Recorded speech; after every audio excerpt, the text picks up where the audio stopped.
In this section, you will hear a conversation between a customer and a representative from a car rental company, discussing the details of renting a car. First, you have half a minute to look at questions 1 to 5.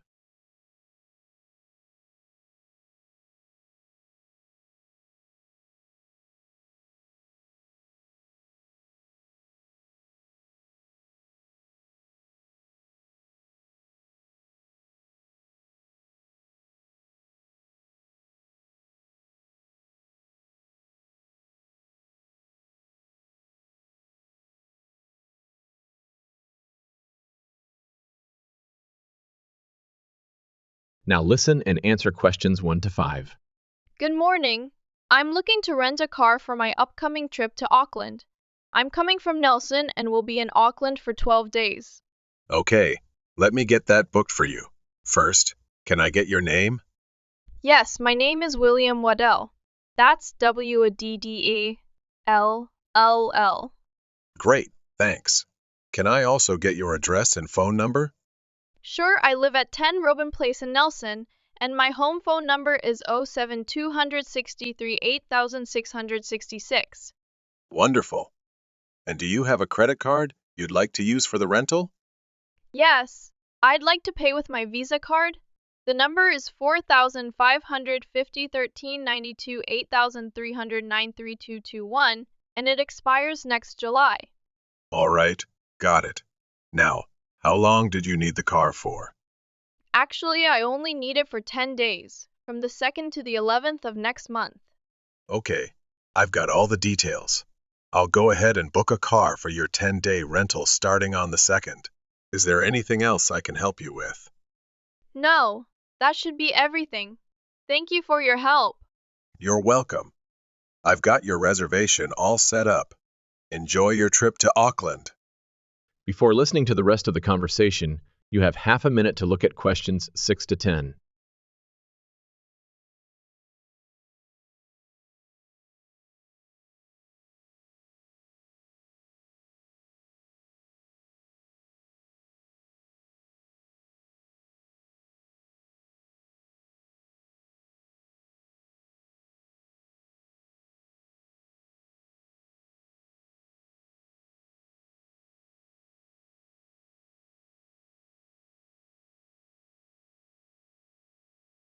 Now listen and answer questions 6 to 10.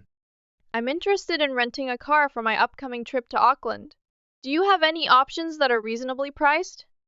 We do have a special deal where we offer rentals for $35 per day, and that includes unlimited mileage. Unlimited mileage? Can you explain what that means exactly? Absolutely. With unlimited mileage, you can drive as far as you need to without any additional charges per kilometer. Some companies will charge extra for the distance you travel. That sounds perfect, since I'll be driving quite a bit to visit relatives who are spread out. Would you recommend getting an automatic transmission? Yes, for long-distance driving, an automatic would likely be more fuel efficient than a manual. Okay, I'll go with the automatic then.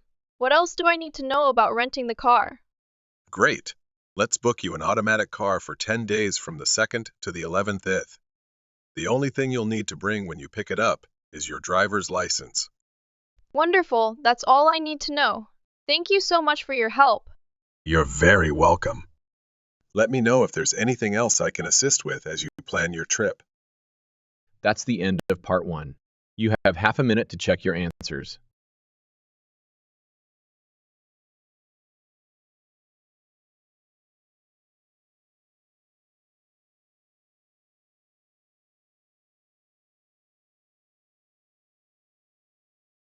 In this section, you will listen to a lecture discussing the train travel experiences in Australia and New Zealand. First, you will have time to look at questions 11 to 15.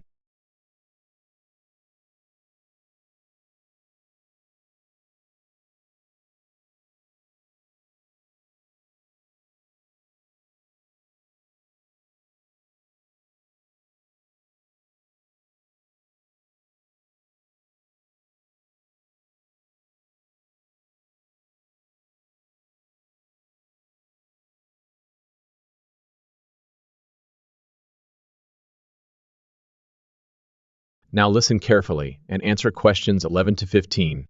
When considering the beautiful countryside or breathtaking views, it is widely acknowledged that Australia and New Zealand have few equals. However, what is perhaps less well known is the remarkable train experiences these countries can offer to passionate train enthusiasts. Both nations boast railways that traverse stunning scenery while providing the utmost comfort to passengers. In New Zealand, travelers can embark on the Overlander, the country's longest passenger rail service, which connects the largest city, Auckland, to the capital, Wellington.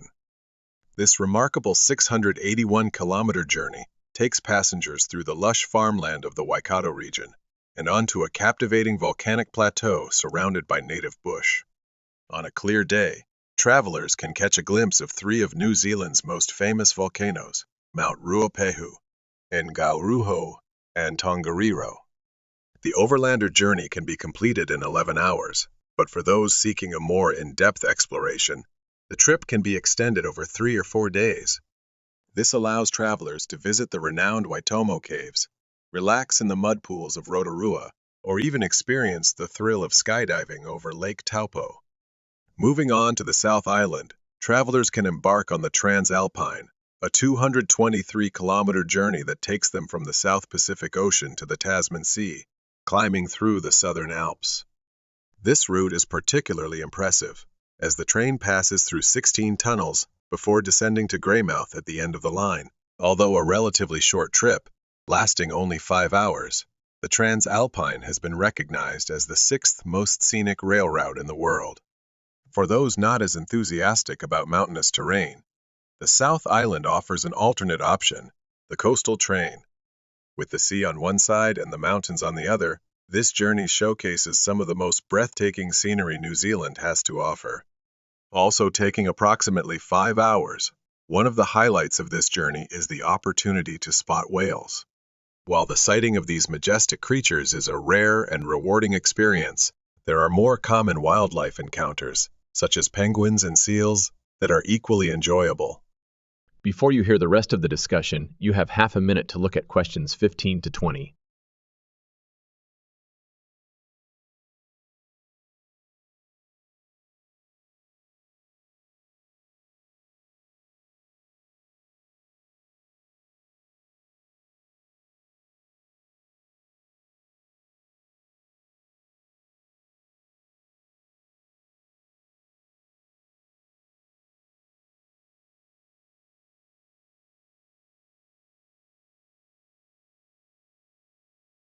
Now listen and answer questions 15 to 20. Although the 3 train journeys mentioned are undoubtedly stunning, some travelers prefer the longer trips available in Australia. For example, the Indian Pacific, which travels from Sydney to Perth, has been dubbed the adventure that spans Australia. With a 3-night journey, the Indian Pacific train takes in the Blue Mountains and the Nullarbor Plains, and as the name suggests, it showcases 2 oceans. This train journey holds 2 world records, covering a distance of 4,352 kilometers, making it one of the world's longest train journeys. It also travels the world's longest straight stretch of railway track, spanning 478 kilometers. For those who find these distances daunting, passengers can stretch their legs at various stops, such as Kalgoorlie, known for its gold, and Broken Hill, which was first founded as a silver mine. If a 3-day train journey seems a little excessive, there are alternatives, such as the GAN, which travels from Adelaide in the south to Alice Springs in the center of the continent, taking 20 hours. That's the end of part 2. You have half a minute to check your answers.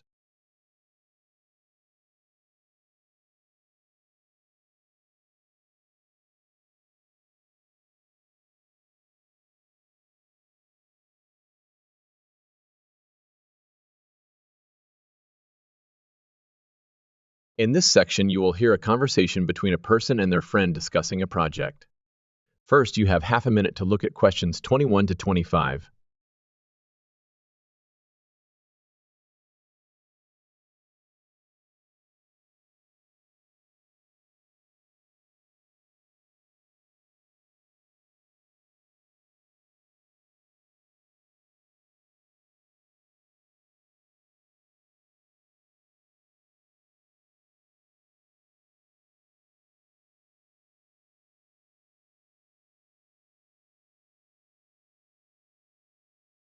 Now listen and answer questions 21 to 25.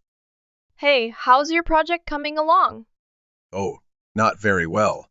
I've gathered all the information, but I'm struggling to organize it into a presentation.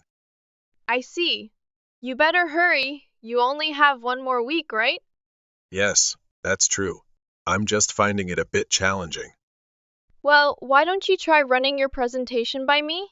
Maybe I can offer some helpful suggestions. Really? That would be great.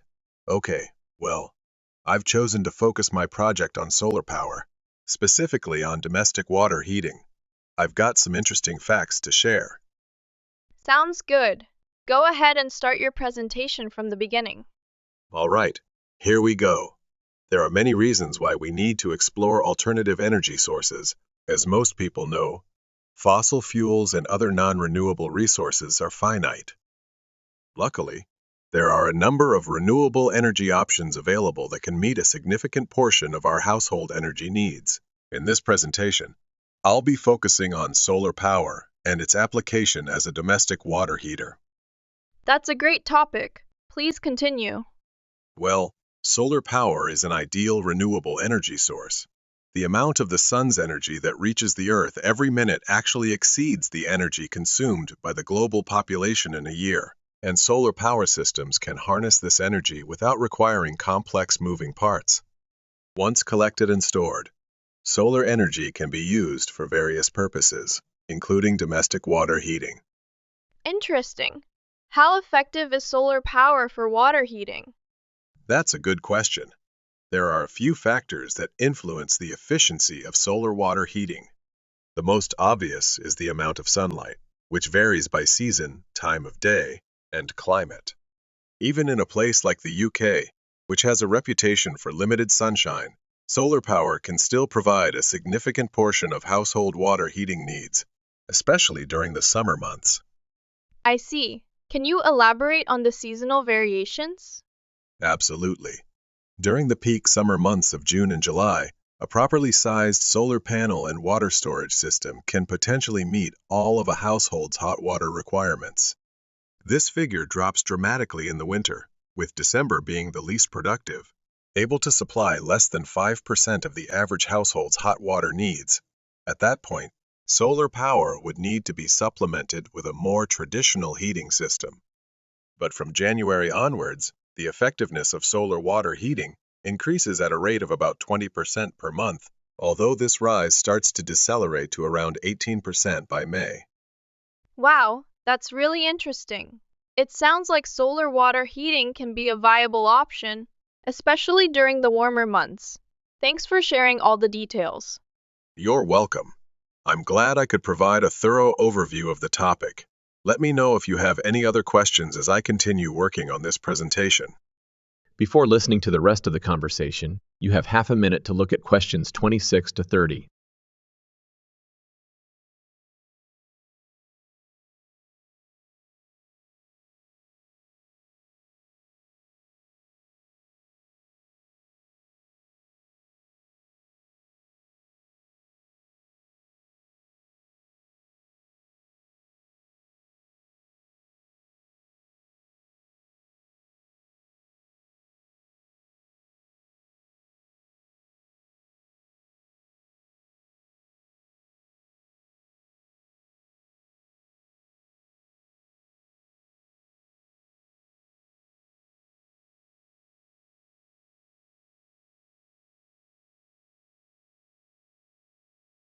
Now listen and answer questions 26 to 30. So, what can you tell me about this water heater? Do you have any information on it? Yes, I do have an illustration of a water tank here that I can describe for you. Great. Please go ahead and describe it. Okay, well, the ideal water tank in the UK has a capacity of 45 to 50 liters, but it must be at least 40 liters to be effective. The solar coil is placed at the bottom of the tank to heat the water. It's important to note that solar heated water won't get as hot as water heated by fossil fuel heaters. The bottom half of the tank is typically around 20 degrees, which is why it's important not to have a tank that's too large, as that would require more energy to heat. In this illustration, The temperature rises to 40 degrees from halfway up the tank. Remember, hot water rises, so the top third of the tank is the hottest, reaching an average temperature of 65 degrees.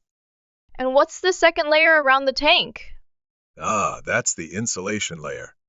The tank is often either outside or just under the roof, so rigid foam is used as an insulation layer. It should be at least 80 millimeters thick, all around the tank.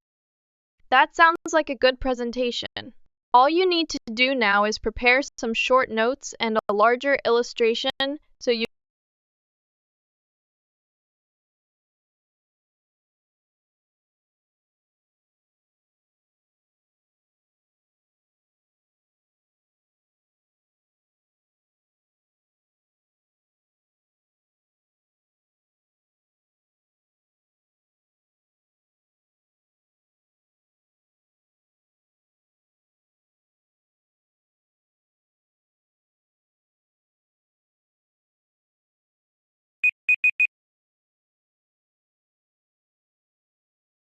In this section, you will hear a conversation between a marketing director and a services marketing expert, discussing the differences between marketing a product and marketing a service. First, you will have time to look at questions 31 to 40.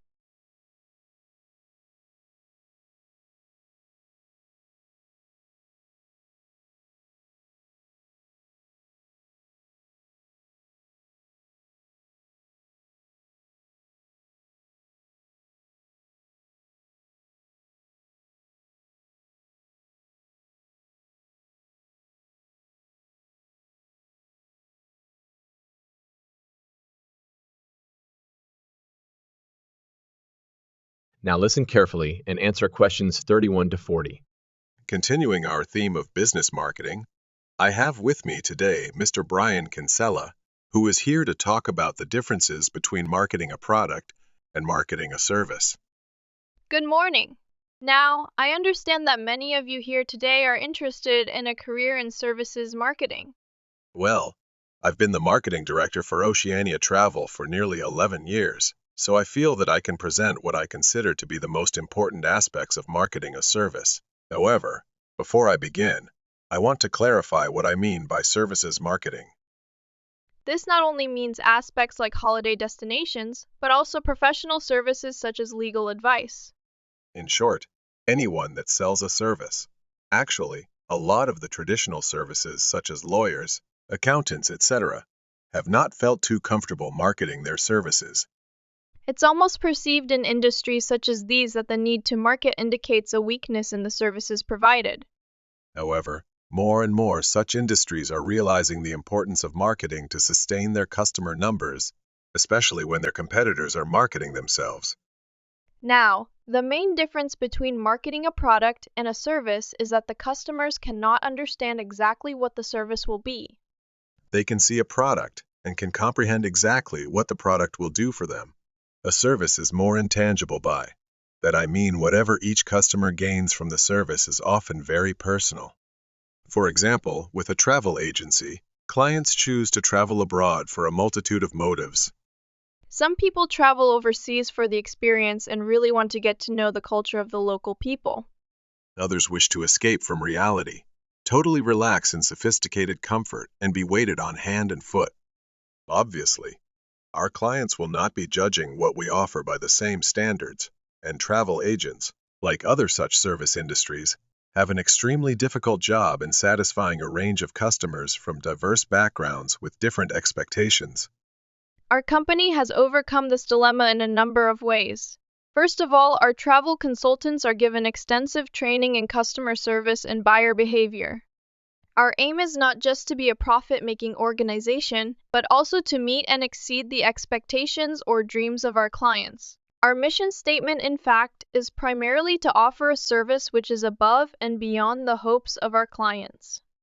In addition, we regularly visit the tourist destinations. We promote and inform all of our staff about any changes in specific areas. Not only is it important to be fully informed about every possible aspect of the service you are marketing, it is also essential to constantly improve the service offered. At Oceania Travel, we regularly conduct surveys with all of the people that visit our resorts of choice. Any negative feedback, we try to remedy at once.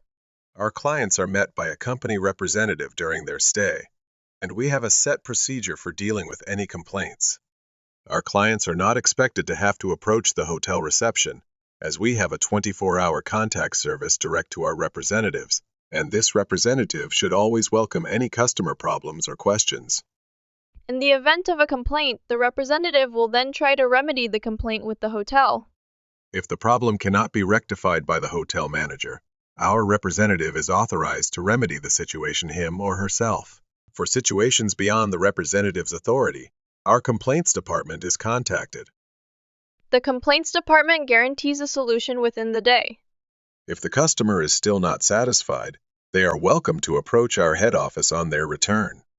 So you see that marketing a service is catering more for the client's expectations than anything else, and it is that which makes services marketing a very intricate business. That is the end of part 4. You will now have half a minute to check your answers.